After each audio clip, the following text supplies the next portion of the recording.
Ho there, ho ho, meowdy cowpokes. How's Cat here? And I have some bad news. As you might have guessed by the intro, I've gotten my hand into the AI cookie jar. And I'm afraid I may have given the large language model servers a bit of a pulmonary embolism by introducing it to some of the more connoisseur kinks out there on the dark web. It took one look at my lithophilia folder, took over Elon's X account, and hacked every Tesla factory out there.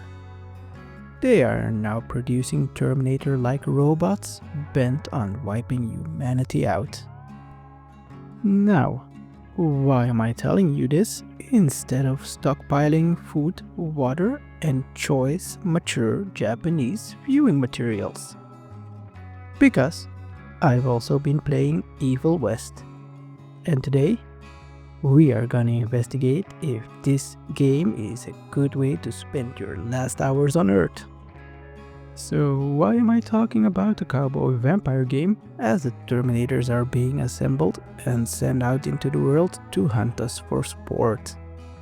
It's because Evil West is a very short game that can be finished in around 10 hours, giving you more than enough time to experience it before you are killed or turn into a human Duracell battery for our new robot overlords. So the only remaining question is, will your last hours on Earth playing Evil West be worth it? Story. Our main man is Jesse Rentier, tick hunter extraordinaire, cowboy, and nepo baby. His job? Keeping America safe from the supernatural horrors, one uppercut at a time. Jesse works for the Rentier Institute, a shadowy secret government agency that does what all government agencies do best: burning an absurd amount of tax dollars while trying to fix a problem as inefficiently as possible. But of course, nothing can ever just be easy, because some wannabe goth overlords have decided they're tired of lurking in the shadows and would prefer to turn the entire country into one big bottomless brunch. Cue a series of unfortunate events. The Rentier Institute gets steamrolled because apparently nobody thought about installing a blimp-proof lock on the front door. Jesse's father, the head honcho, gets shit-whipped and incapacitated by a little girl in what I can only assume is a classic case of plot convenience. The West is overrun with vampiric abominations that are becoming a bit too big for their britches. So now it's up to Jesse to go on a highly personalized revenge tour, where every stop on the map is a place he intends to violently redecorate with vampire bits.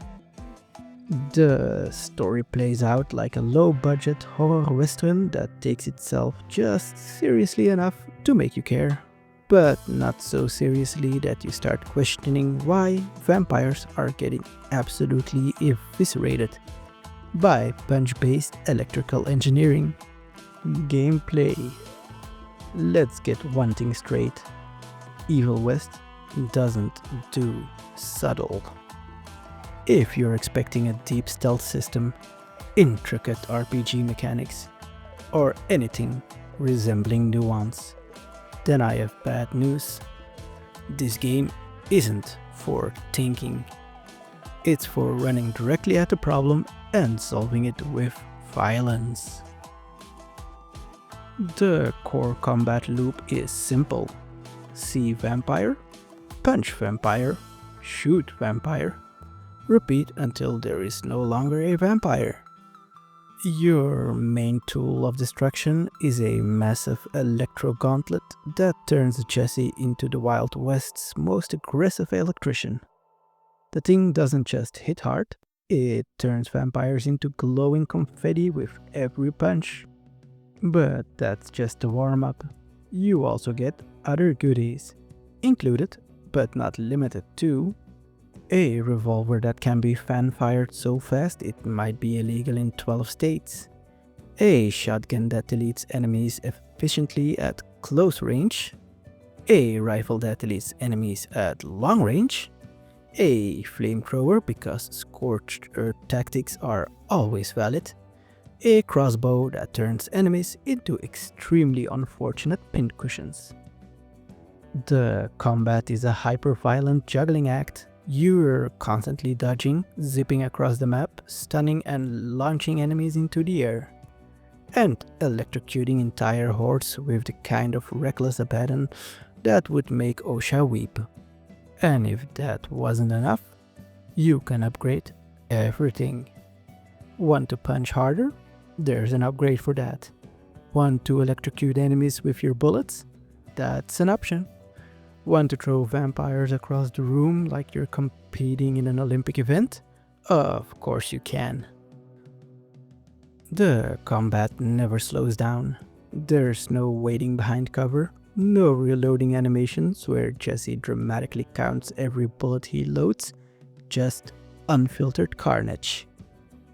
And just when you think you've hit peak cowboy violence, boss fights happen. These aren't just big enemies with extra health bars. They're full-on cinematic showdowns that force you to use every single tool in your arsenal. The best part? They're so over the top that halfway through, you stop questioning the logic and just enjoy the ride. Exploration. There is no exploration, unless you count going left down a dead-end side road for 5 meters as exploration. Now, Evil West isn't an open world game. You're not wandering around shooting does in the ass, crafting bandoliers, or engaging in Brokeback Mountain-esque actions that exist solely to pad the runtime. Nope, this game is linear. And by linear, I mean it holds your hand like a lost child at Disneyland. You go where the game wants you to go. You smash whatever is in your way, and every side path exists solely to reward you with upgrades, lore, or extra money. And speaking of money, yes, there is a completely unexplained economy where you just find cash laying around in chests. And somehow, despite society crumbling under a vampire apocalypse, there's still a functioning upgrade shop. Who is running this economy? How does Jesse find merchants willing to accept his vampire blood-stained bills? These are questions that do not matter. Should you play this game? If you're the kind of person who enjoys fast-paced, over-the-top, violently absurd action games where the main character's solution to every problem is hit it harder, then congratulations, Evil West is for you. Nothing is without flaws, however, and apart from vampires, the West is also plagued with a bit of jank. My high-level quantum computer sometimes almost choked and died trying to play the game, even though it is quite beefy.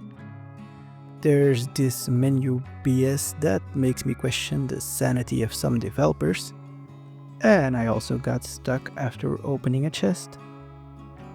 But even with that, I will still give this a solid 3 vampire bits out of 5 TNT deposits. A big shout out to my first subscriber to the channel. Your contribution to the cat PMC is noted, and you shall be given a security detail to escort you to safety when the robots come. That's all I got today for you, partner. Well, about time for me to be hitting the old dusty trail. Be sure to hit that subscribe button for the dark times ahead.